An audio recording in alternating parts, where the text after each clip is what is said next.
party, party, we like to party, party, party all night long. Party, party, we like to party, party, party, never go home. Party, party, we like to party, party, party all night long. Party, party, we like to party, party, party, never go home. What's up, everyone, and welcome back to episode 20 of the Ball Talk Pod. 20. Big milestone for the pod, you know, hitting 20 episodes. It's almost as big as hitting 30 years. That's right. Huge night for the pod. Thank you. Yeah. Happy to be here on my 30th birthday. Who'd have thought you made it, man? Who'd have thought? Who would have thunk I'd make it to 30? What was more likely? What was more likely? You getting to 30 or this podcast getting to 20? Oh, definitely this podcast getting to 20, but they happen on the same night. I know. And how can you not be poetic about podcasting? You can't. I mean, podcasting is the new artist medium. You know, all the best artists are on here using their words, using their words to paint pictures, grinding. And then I just got off the phone with them, but it is my in-laws' 30th wedding anniversary as well. So happy anniversary to my in-laws. Shouts out your in-laws. That's amazing feat. I know. And I mean, big night for the pod. We're going to kick off this 20th episode. Go ahead in the comments of the episode, put down your favorite memory of Chris, if you would. It would really make his birthday. He really wants that. I would love to go back and read all of those with a nice glass of wine. Yep. All snuggled in a blanket, you know? That would be really nice. So that'd be a birthday gift that no one could take away from me. Exactly. Unless they took the podcast down. Unless they deleted the comments. But we're not going to let that happen. Go and put your favorite memory of Chris down there. We're going to kick off this 20th episode with the news of the day for Chris and myself. Chris, you want to kick us off tonight, man? Yes, I do. In fact, I will kick us off right now. Is it okay if I kick us off? I will kick us action. Off. And cut. So the NFL is starting free agency next week. And so a lot of things have come out about what teams are trying to do and what players are trying to get money, blah, blah, blah. The most importantly, the running back position in football is back. People are getting paid for being running backs, Ben. Finally, it's like we're in 2002 again. Saquon Barkley just signed an extension worth $41 million in new money. That means he's going to have an average salary of over $20 million a year, which is like the first time ever, right? I think he's the highest paid running back ever in NFL history.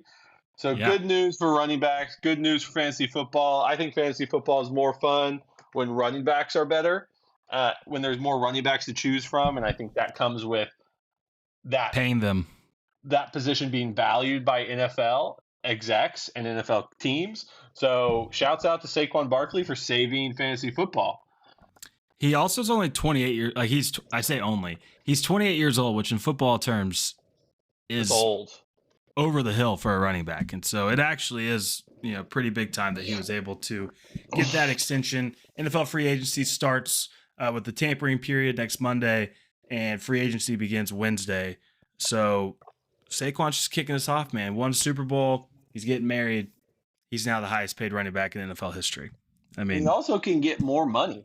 That's just like the base is like a $41 million new money, but he also can get $15 million more in incentives. And I would bet he gets a lot of those. I would if he's still in that. I would bet he inks that, or is able to spend that $15 million. So what you're saying is the Ball Talk Fantasy Football player rankings will go ahead and announce the number one overall player this year is Saquon Barkley. Yes, I will. We will come out with a ranking system every week, and at the top of the list every week is going to be Saquon Barkley. And I'm gonna go ahead and announce something right now, Ben. I know we haven't talked about this at all, so you don't know what I'm doing. It's your birthday, man. It's your podcast. Let it I rip. think we're going to start a Ball Talk Fantasy Football League. So if you want to be in the Ball Talk Fantasy Football League, be sure to comment your favorite birthday memory of Chris, and then we'll choose the winners from there. Wow. We'll put some big money. Maybe the winners get some Ball Talk merch or whatever whenever we get that. Yeah. The first official Ball Talk T-shirt goes to the winner of the Fantasy Football League. Sign up now. That's the big announcement of this pod. Big announcement. I mean, Chris's birthday is all about getting people excited and getting people into fantasy football. Back to the community. Yeah, we love our community here at Ball Talk. Love that announcement, Chris. Great first announcement. I mean, I'm gonna get my news of the day, but I can't top that.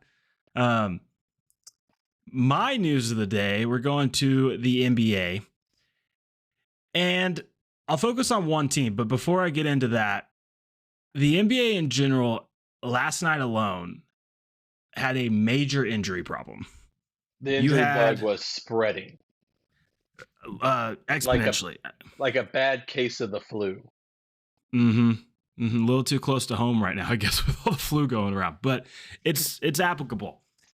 The Memphis Grizzlies, who are currently fourth in the Western Conference, they lost their all-star Jaren Jackson Jr. to a turned ankle in the first couple minutes of their game last night against the Atlanta Hawks. And not only that, to add salt to the wound of the Memphis Grizzlies, it was the third straight game they had lost on the last play of the game. Yep. To add more salt into that wound, they play the Thunder tomorrow night without Jaren Jackson Jr. So tough for them. Good. He's been their best player. The Thunder. Versus the Thunder specifically, he's been pretty good. I know the games haven't really gone their way at all, but he's been their best player against the Thunder. And not only that, Chris, on a couple podcast or two ago, you talked about Defensive Player of the Year. Jaren Jackson Jr. was, if not number one, he was a close second in favorites for D-Boy. Right. And I'm assuming now they haven't given an exact timeline, but it's looking like he's going to miss enough games to no longer qualify for that award. So we're like one or two injuries away from Mr. Lou Dort sneaking right on in there. Right on in there where he should be. He should be in whatever. That's a different topic. Keep going. Different topic. So you got Triple J, Jaren Jackson Jr. getting hurt. The Philadelphia 76ers, who the Thunder are kind of monitoring to see if we get their pick this year. It's top 6 protected, and they currently are in the 5th or 6th position in reverse order of the NBA standings. That changes nightly, it seems like, because all these teams are trying to position for the best lottery odds. But honestly, for the 76ers, it's probably best case scenario for them. They've shut down Joel Embiid for the season now, and they're contemplating another surgery for him. So tough days for the 76ers. Tyrese Maxey goes down. There's a couple others, but the biggest one of the night, and to our former Mavs fans that now listen to this podcast, I hope this doesn't hurt you too much. The Dallas Mavericks, who have been the talk of the NBA in maybe the worst way possible in the last month, since February 1st, so a little over a month. Their star guard, all-star Kyrie Irving, tore his ACL last night against the Sacramento Kings, which is the culmination of, one, they had their young center, Derek Lively, have a foot injury. He's out 2 to 3 months. He's not back yet. You had them go ahead in the middle of the night trade arguably the highest upside young player in the NBA, generational talent, and Luka Doncic for a player that they said helped them win now and next year better than Luka did and fit the culture, Anthony Davis. He came to Dallas, played in his first game. He gets hurt. He has not played since. They then also traded in that time frame Quentin Grimes, who is a young third or fourth year player, away to 76ers. Who did he trade to? 76ers, yeah. For Caleb Martin, who has not played for the Mavs yet due to injury, where they were even given the option to rescind the trade. The Mavs said no, we're fine with it, mainly because they didn't want to pay Quentin Grimes at the end of this year. By doing that, with the way the NBA salary cap works, They got above the apron that then hard caps the team, and they can no longer go above their salary and get and go sign another roster spot because of how many injured players they have. Their other center, Daniel Gafford's been hurt. He played well against the Thunder last year. He was one of their big trade deadline acquisitions with PJ Washington. I think he did something to his MCL. He's been out multiple weeks. And then you cap it all off with Kyrie in a game against the Kings. He hyperextended his leg, and he stayed on the ground for a while. He stayed in to shoot free throws, which you could tell he couldn't really move. And he actually was crying at the free throw line, which is awful. Shouts out. That's a tough dude. Well, and what the other cool thing was, I mean, it's not cool, it's sad, but when he was crying and shooting his free throws, you see him mouth the words, "Thank you, God," as almost like I don't know when I'm going to be back here. I don't know if I'll be back here because he's 34, I think. Yeah. And he's torn his ACL before, hasn't he? He had knee injuries in college, I believe. Okay. But, I mean, he's been nicked up most of his career since he left Cleveland. He missed a finals series in Cleveland when it was like the first or second year that LeBron took Cleveland back. I think it was the first year that LeBron took Cleveland. They lost to the Warriors. It was the Warriors' first championship. So sad to see him get hurt. And all of that with Kyrie getting hurt yesterday. Earlier in that day, the Mavs announced to their longtime season ticket holders an 8% increase in season ticket prices. After all of that I just listed out, they said, we're going to increase our prices 8%. And their main reason was to increase like fan engagement, like culture, environment, things like that. And it's like, you've traded away and ruined everything. So Mavs fans, you were the bane of my existence last year. And it's kind of shocking that I can feel even a little bit of pity for you. But exactly. Talk about the worst string of luck I think you could ever see from a single franchise in a single season after coming off of an NBA Finals run. Yeah, it's crazy. The basketball gods are spitting in the face of Nico Harrison. Like multiple times. Just again and again and again. And he still doesn't realize that he made the dumbest trade in NBA history. Basketball gods, they might be camels with how they're looking at Nico Harrison right now. Super wet mouths. But he still doesn't believe it's his fault. I pity Mavs fans. It was a good trade. 100%. Because Luka drank too much and smoked too much hookah. Well, if he was doing all that, it was working. So, and now the Lakers are second in the West as well, to just add to it. So, right. There's my news of the day before we actually get into Thunder talk. The Mavs fans are down bad. The NBA had an injury bug that is very unfortunate right now. But we're going to roll right into some Thunder talk. They've played 3 games since we last spoke to everyone. The first game was Friday night in Atlanta. Thunder beat the Hawks 135-119. Pretty ho-hum game. The only kind of news and notes of that, Chet did get hurt in that game. He sprained his ankle, rolled his ankle. Just a baby strain. He did not play the rest of the second half. Or like he played the rest of the first half, and then when they went back to the locker room, he did not come back out for the second half. So even afterwards, it was kind of like, this feels so precautionary because the game was kind of not really in question anymore. The Hawks did cut it down a little bit in the fourth quarter, but you could just tell that it was like, no, let's not push this. This isn't a game we need to push it, especially for a guy working back from injury already. But Shea had 31 points, 3 rebounds, 5 assists. Dub had 25 and 8. Yeah, he's been shooting it really well. Or he was 4 of 8 from 3, actually. He's been shooting it really well. But Lou Dort had 6 threes. He had 20 points, so it was good to see him kind of come out of that shooting slump that he's been in since the All-Star break. We got an Adam Flagler three-pointer, which, I'm sorry, that is the number one news and notes of that game. I planted the flag in Atlanta that night. Adding insult to injury to Atlanta fans. The guy who went like 0 for 30 from 3 finally hits one in Atlanta. I think he hit one in the last blowout game before the All-Star break, but he did go on a streak of like, I don't know if he's made a three this year. Right. And then he goes 1 of 1 in Atlanta. So It was so bad that Mark had to say, we don't evaluate players on what they do in game, especially for guys like him who aren't always in the game. We evaluate everything from how he shows up to the gym. It's like, all right, well, this guy, how he practices, how he plays in the G League. And it's like, he's the only guy you have to say that about. He's only ever said that about Adam Flagler. Which, honestly, let's go get Flagler a championship, man. That's all I'm saying. So like we said, nothing too crazy about that. Moving on to the next game, they played Sunday night in San Antonio on ESPN. Chet did not play, which is kind of funny because this game was on ESPN. In every single Thunder Spurs game, the NBA is going to shove down our throats, which as a Thunder fan, not a bad deal. They're going to shove down our throats every game that the Spurs and Thunder play for the next decade plus, as long as Chet and Wemby are on the respective teams. Right. And it's funny because neither played in the game.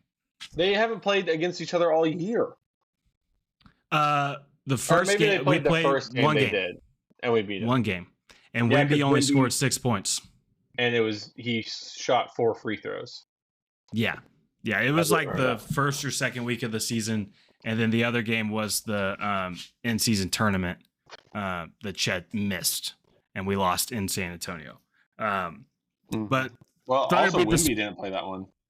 Correct. That's why up until that Wolves game, it was like, this is the worst loss of the season. Yes. But there's always something else out there, I guess. There's always something worse. Just to pull you back down to earth. So yeah, Thunder win that game 146-132 in a game that defense was optional. Yes. The Spurs hit 16 threes in the first half, which, like we said, Wemby wasn't playing. They're not known as just dead-eye as a team from three, but they were against the Thunder that night. And Stephon Castle, Castle broke a streak where the Thunder had not given up a 30-point game to a player since December 23rd, I believe, or maybe the 20th. I know it was before Christmas, and I know who the player was. Chris, can you name that player? Who scored 30 points on the Thunder before Christmas? I want to say it was Kyrie. It was not Kyrie. Okay. I'm pulling up the exact date right now. Okay. Well, I was really impressed with Stephon Castle. He looked really smooth on the offensive and defensive end. I think he has a really bright future. He's going to win Rookie of the Year. Oh, he is? Oh, I think he's betting favorite right now. Okay. Yeah, I mean, he went 4 for 10. He felt like he was shooting the ball really well. I thought Vassell played really well. He didn't shoot the ball well, but the Spurs do have like a really fun young couple of guys, including Wemby, that will make the next 10 plus years that they're battling the Thunder, Chet versus Wemby, exciting games outside of the whole Chet and Wemby thing. They definitely aren't like, I don't think they're like the Thunder last year or even the year before, whenever it was like, oh, they're like, may not even need a player. They just need development. I think they still need a piece or two. And with Wemby being out, their draft pick should be pretty good in a draft that has some high-end talent. Yeah. But it was a barn burner in San Antonio that night. And as good as everything was, J-Dub far and away stole the show. He had 41 points, which is a career high for Dub. And it's one of those things where the big question is always, how is this team going to look in the playoffs when Shea is not on the floor? And it's Dub that's going to determine that. And ever since that Wolves game in Brooklyn, in Atlanta, and then in San Antonio Sunday night, he delivered fourth quarters that kind of put your worries away. I think so. At least for now. he definitely. I mean, there was a lot of talk on different podcasts, on social media about how, like, where is the Jalen Williams of last year who would just take over fourth quarters, dominate fourth quarters, and extend leads, or bring us a lead. And he just hasn't been there. But a lot of it has to do with, like, he hasn't been playing with Chet, and most of those lineups are some without, like, Isaiah Hartenstein. So it's not a question of where he went, it's when he can have some other guys to develop, because he's still a third-year player. So there's still a lot he has to develop and get better at, and I think seasons like this are where he's going to get really good, where he's forced to be on his way. Yeah, forced to be one of those guys who distributes the ball. Yeah. The other main storyline of that game, outside of Shea and Dub combining for 72 points and 0 turnovers, we had a fight in this game. Kenrich Williams and Lou Dort were ejected. Kenrich kind of took an elbow from Champagnie of the Spurs, didn't take too kindly to it, kind of rushed him. The benches didn't clear, thankfully, because as we well know, if the bench clears, you're suspended the next game. Lou Dort was on the court. He started going at Jeremy Sochan, and for some reason, Kenrich, Dort, and Champagnie were the only ones tossed, and Sochan got to stay in the game, which Mark said afterwards was because of what Lou said. He did not obviously say, like, the ref told him what Lou said.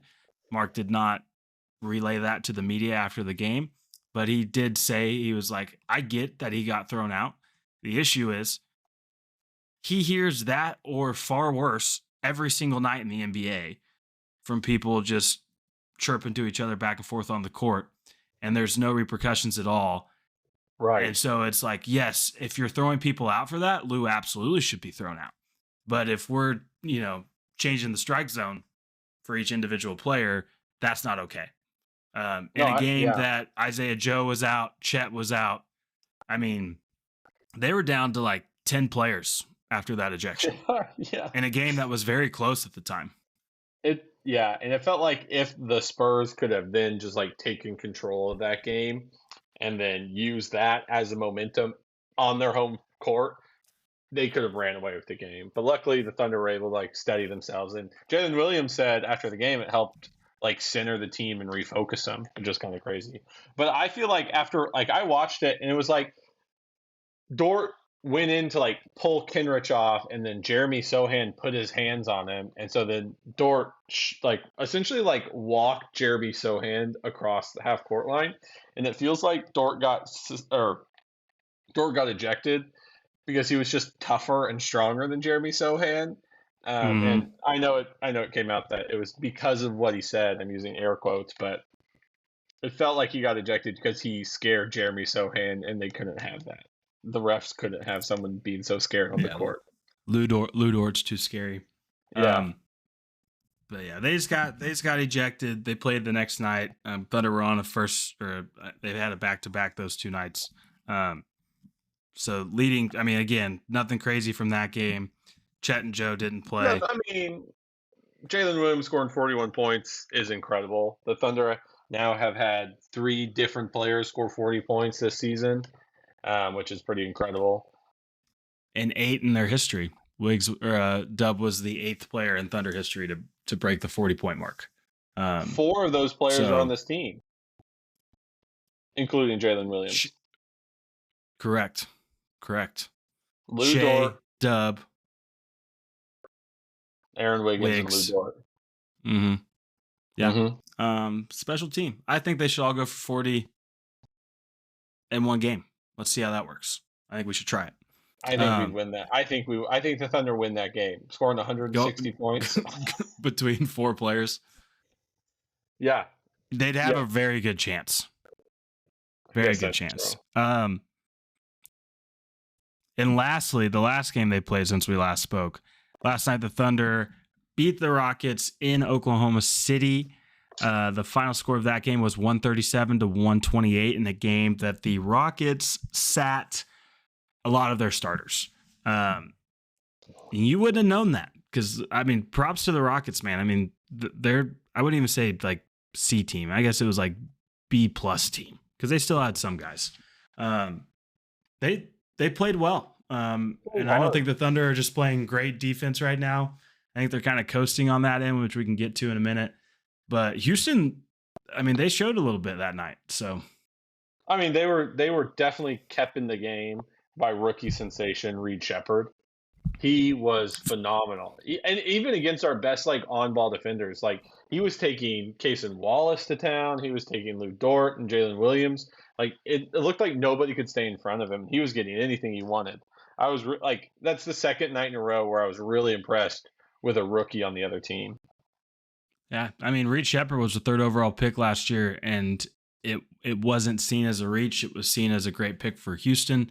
He could really shoot it at Kentucky, but it hasn't really translated into the NBA yet. He had a 49-point game in the G League earlier this year. But Houston has so many young players that have upside that they're definitely going to have to find a way to. I mean, the thought is they'd have to consolidate some to go get a star. I mean, because they don't have the minutes to play and develop all these guys, which goes to show whenever, they were missing Fred VanVleet, Alperen Sengun, Amen Thompson, Dylan Brooks. Arguably their 3 best players. Yep, Dylan Brooks too. And they looked like a very competent, well-coached basketball team. So we'll see how that all shakes out for Houston. I think they're kind of checking out what the Phoenix Suns are going to be doing this offseason. Yeah. Kevin Durant might go the big there. story on the Thunder side, felt like Wednesday Shea dropped night. another 51 points. Felt like Wednesday night at the Paycom. Which, for those that don't know, the last 3 times that Shea had scored 50 in a game, it was on a Wednesday night, 3 straight Wednesdays in a row. But he had 20 in the first quarter, and you could kind of sense that the rest of the team wasn't really feeling it yet either. And so he definitely was like, oh, we're not scoring if I don't go score. Which I mean, they did. I mean, Amen Thompson's a great defender. He's probably one of the best to match up with Shea, and him not playing was kind of like a Shea probably was like, oh, let's go have a big game. This on me. So he had 51 points, 5 rebounds, 7 assists. Dub had 24. He had another nice scoring night, 4 of 5 from 3. The big story with him, he did come up a little lame. He went back to the locker room to get his wrist checked. His right wrist has been bugging him on and off throughout the year. You'll see him in post-game interviews with ice on it. You'll see him with KT tape on it. I kind of assumed he wasn't going to come back. But then he came back into that game, and not only that, they released the injury report for tomorrow night's game in Memphis, and he's not even listed. So he's available, not even a questionable or probable tag attached to him, which is excellent news. Because as I mentioned, he's shooting it so well right now, it would obviously not be great if his wrist started acting up right as he's starting to hit his stride into these last 20-plus games before the playoffs. Chet played. Chet was back, which was great. He went through warm-ups in San Antonio like he was going to play the game, but again, he still hasn't played a back-to-back, which might have also been a part of the strategy of we can probably handle San Antonio without him. Let's see him against Houston. And then, of course, Houston sat most of their guys, or at least their bigger name guys. But he had 11 points, 11 rebounds. He's had at least 2 blocks in every single game he's played since he came back, except for the game he left early in Atlanta the other night. But he had 3 blocks, 2 steals. Didn't shoot the ball great, but that's more so shot variance than anything. And we went back to the double big lineup. The Atlanta game on Friday night, we actually switched up the starting lineup, and Hartenstein came off the bench. And so we mentioned, it's going to be curious throughout this year how Mark's going to situationally decide when are we going to go, like come April 17th or 20th or whatever that first playoff game. Obviously, depending on matchups, but is it the double big lineup in the starting lineup, or are you going with our best lineup with Chet at the 5? So he started kind of experimenting with that. Of course, then Chet got hurt, and Hartenstein played the rest of that game as the lone 7-footer left. But Chet looked, I think outside of knocking off some rust offensively and still learning how to play with Hartenstein, the results that he's shown since he came back from injury, I don't know how you could complain or be upset about it as a Thunder fan, considering what he came back from. I don't know. What are your 100%. thoughts on that? I think, especially, well, not especially, but I think the first couple of games, we all saw he looked clunky, out of place, like a big giraffe in a supermarket, not knowing exactly where to stand or who, sometimes who to guard. But he was showing those flashes of brilliance, those blocks. His shot was looking really good. So there was things to hang your hat on that made it exciting for Chet to be back. And as we've seen him grow these last couple games, he's starting to really fill in the empty space, sort of like water, or not water. He's starting to fill in like gas. The three stages: solid, liquid, gas. Gas fill the container that it's in. I think Chet, not being a part of this team, is trying to be that gas and fill the empty spaces that this team is lacking. And I think he's starting to find those creases and make this team whole. I mean, you've had Hartenstein throw a lob to Chet. You've had Chet throw a lob to Hartenstein in these last game or two. And so you can tell they are starting to change it up a little bit. One of the biggest things in that Rockets game, they went a lot of zone against us, which has been, I wouldn't say like a negative for us. It's been something that people have used to slow us down. I think it's worked to an extent. I say that we scored 137 points last night, shot the ball well. But then, the issue that we saw in that Wolves game after Chet didn't play and Hartenstein was out, where we blew that 20-point lead, they were rushing Shea at the top, basically in like a two-man trap and then playing zone on the backside. And having one or both of Hartenstein and Chet on the floor, I wouldn't say negates that in terms of it being a negative, but you have to be much more strategic on when you're going to throw that at the Thunder.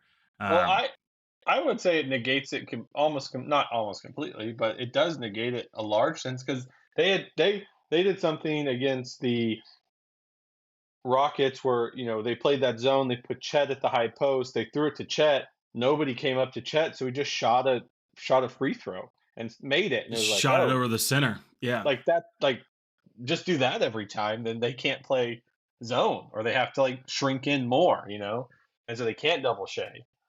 So I think, yeah, I would push back that it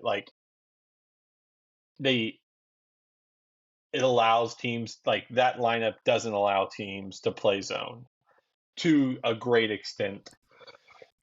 They can play zone. They just can't do that trap up to Shea at the top, which is the whole point of the zone. And it's the only zone that we've seen be as effective as people are talking. Right. Because that's how Minnesota won that game. We just didn't hit shots and couldn't score against that. Because Shea was very unselfish that game. And it helps to be unselfish when your 2 7-footers are on the court against the zone with 2 competent 3-point shooters stretched out to the side. 100%. But yeah, they look good last night. I don't know how you feel about this. Since the All-Star game, their defensive net rating is like 22nd in the league, but we have the number 1 offense. That Spurs game, it was the most points the Thunder have scored in a game this year. And so some people are like, oh, are they tired? Like, are they just like, not that it was a fluke. Obviously, it was a long stretch of games where they were playing elite level defense, and you can see it in spurts still. But I think with the one trying to like mix and match and play lineups as like an experimentation with Hartenstein and Chet back to see what fits around them and what fits around them individually in those rotations, when you're trying to figure out who plays best with Chet and who plays best with Hartenstein. The like flow of people's minutes and things like that haven't been as consistent. They're playing at different times. So I don't know if that's impacting the defense, and also the fact that this team has an 11-game lead on the second place team in the West, which the Thunder did win their 50th game last night, and they won 50 before any other Western Conference team won 40. No, I was gonna quote Royce Young. He just said since 1970, 71, the Thunder are the sixth team to win 50 before any other team in their conference wins 40. So it's an amazing season to do it. Like it's an amazing season by the Thunder, and the last team to do it was the 2004 2005 Miami Heat. It was a So good team. it's quite an impressive season from the Thunder. And another stat from Royce Young, who is a great follow on Twitter, if you dare mess with the Thunder or the Twitter beast. There are 9 teams he listed for the most 50-win season since 2009, 2010.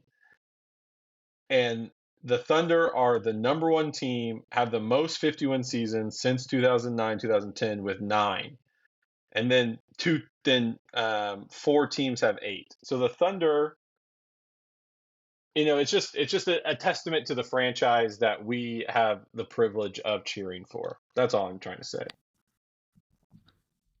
We've been very blessed, and it's kind of funny that at one point an NBA writer called us the black eye of the league, and we have the most 50-win seasons in that time frame. Yeah. And at the time, he was comparing us to the Charlotte Hornets, saying they were the model of development.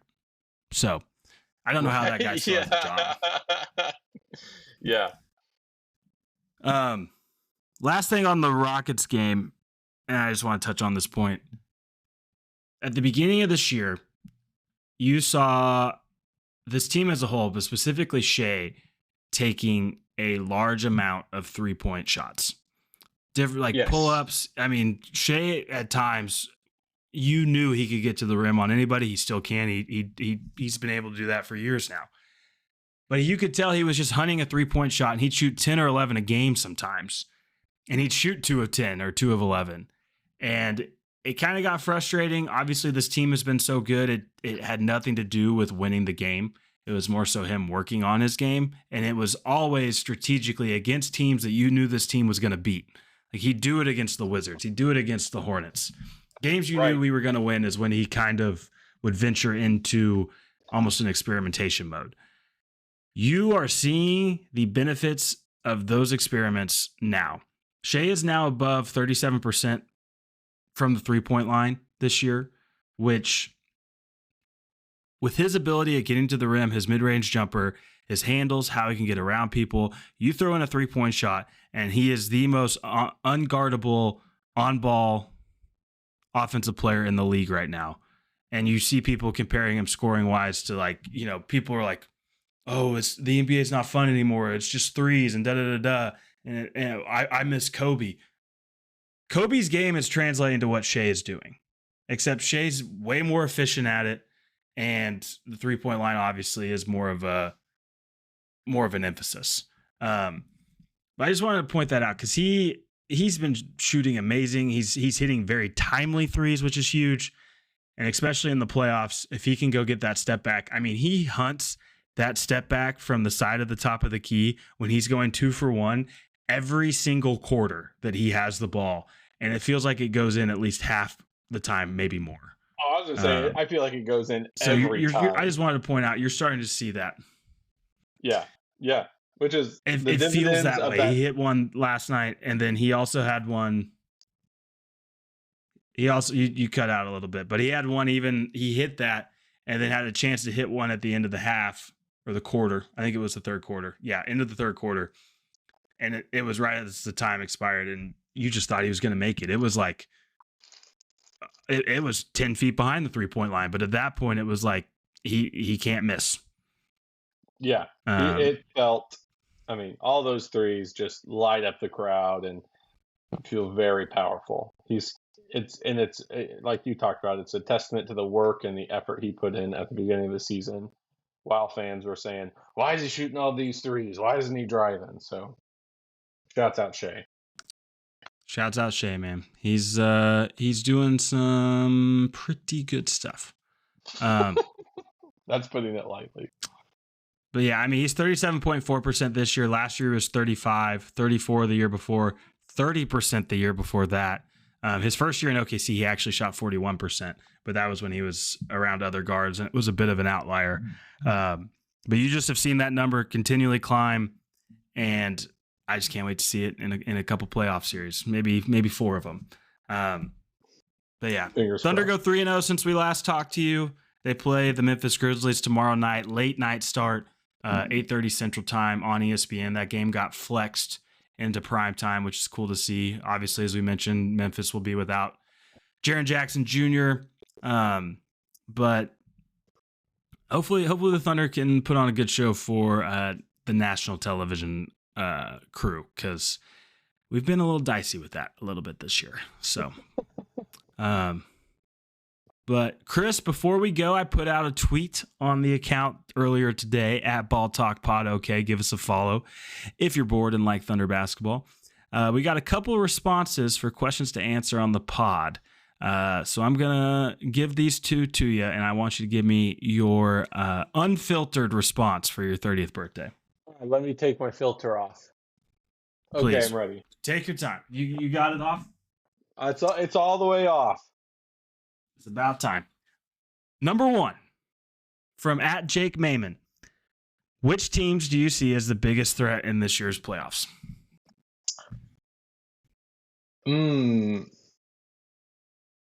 Well, I think the Nuggets are the biggest threat because they have probably arguably the best player in the world with Nikola Jokic, and they're playing really good ball. So you have to kind of look at the Nuggets. Do you mean just Western Conference, or are you looking at total NBA?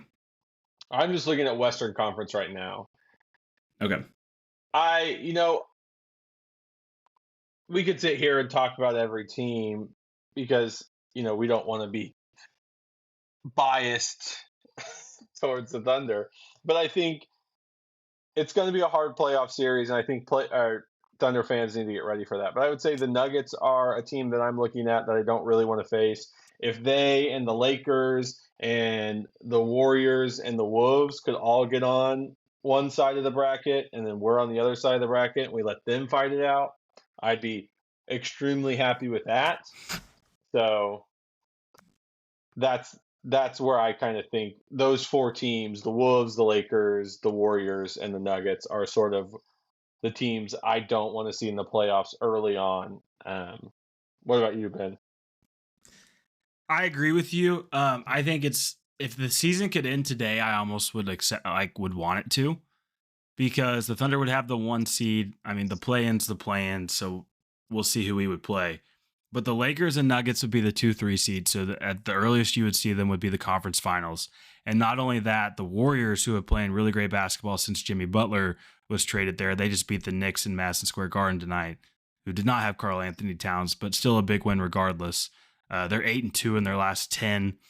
They're in the 6th seed currently, so they'd be matched up with the Denver Nuggets round 1, who, again, you wouldn't see the Warriors potentially until the conference finals. Those 3 teams, the Warriors don't scare me as much. It almost is more like just that Steph's on that team and the history there, and almost just the reputation of the Warriors kind of scares me a little bit. I don't want to lose to them because especially after what we went through with KD and all that stuff, I don't want another bullet point for them, I guess, to have over us. So I would say Nuggets, Warriors, Timberwolves. Mainly just, here's the deal. I think we'd beat all of these teams. But I also, on this podcast, I think you more than me, but probably both of us, will find a way to talk us each into being a little nervous for each playoff series. Yeah, I definitely will. And so we'll see. And then if you're going past that, it's the Celtics until it's not, is how I view the Eastern Conference. The Cavs are obviously very good.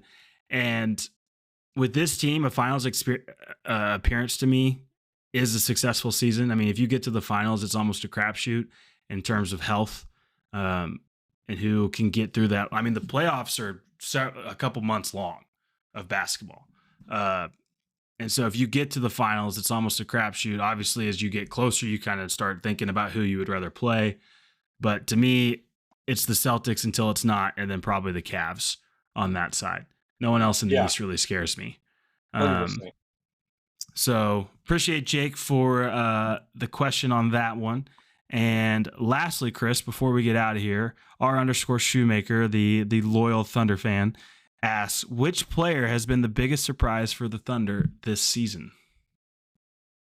You got to think it's Aaron Wiggins, right? It's hard not to say him. It feels like it feels like the obvious answer is Aaron Wiggins. Is there somebody else? I think AJ a dark horse Mitchell? here. Okay. I think a dark horse here is Isaiah Hartenstein. I mean, I thought he'd be really good. Maybe that was just because he's a free agent, and you kind of, every team's free agent acquisitions are gonna be thought of better than they are, and then Hartenstein just happened to be as good or better than that. Right. AJ definitely is up there. When we drafted him, obviously the Thunder made a lot of moves to go and get him. We didn't even have a second round pick, and then they traded Lindy for a late second round pick, and then used that pick and cash considerations to trade up 2 more times to make sure they could go get AJ Mitchell. So obviously we've liked him for a long time, and it sucks that he's hurt.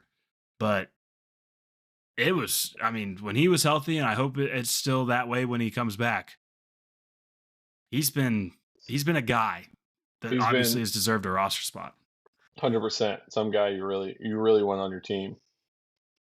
If you had to pick, would you say? I just think it's hard not to say Wiggs. It's like the answer is Wiggins. He's played out of his mind, and his contract, like we've talked about in the past, is so good for the Thunder. And what he brings to the team, not only on the offensive side, but on the defensive end, he's able to really keep up and, do the Thunder thing of switching everything. He's been really, really surprising on how good he's been. And not just that, he scored in double figures every single game in February. Right. Last night, he scored 8 points. It was the first game in over a month that he did not score in double figures. And in the playoffs, when thinking back to last year and all the shot making that did not happen outside of Shea, the biggest key for this team to go as far is scoring around Shea.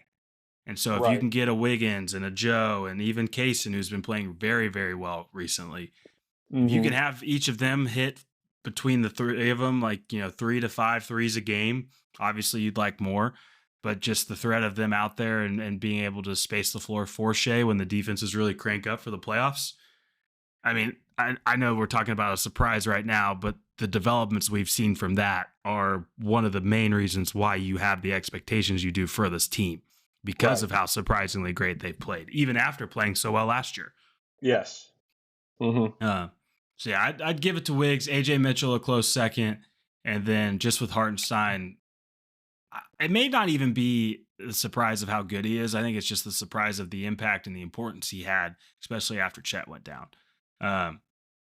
Shea feels like a cop out in terms of like the jump that he took too. It's almost not a surprise that he came back even better than he was last year. But yeah, shout out to Wiggs for winning the award for most surprising player on Ball Talk this year. But yeah, I do think later this year, R_Shoemaker actually gave us a pretty good idea. We're going to go through each NBA award, MVP, Defensive Player of the Year, Rookie of the Year, all that, and hand them out to Thunder players exclusively. We'll be doing that closer to the end of the season. So shout out to R_Shoemaker for that, and Jake Mayman for the questions tonight. But Chris, before we get out of here, anything you want to say to the people on this, your 30th birthday? No, thanks for listening. Thanks for listening on my 30th birthday. It means a lot, guys. Best present you could ever ask for. But yeah, don't forget to leave that comment down there to everyone's either Chris's your favorite memory with him, or maybe your favorite thing he said on the pod to date. So, but appreciate everybody for listening. We'll be back later this week, and we'll see you later. See ya. See ya. All night long, party, party. We like to party, party, party.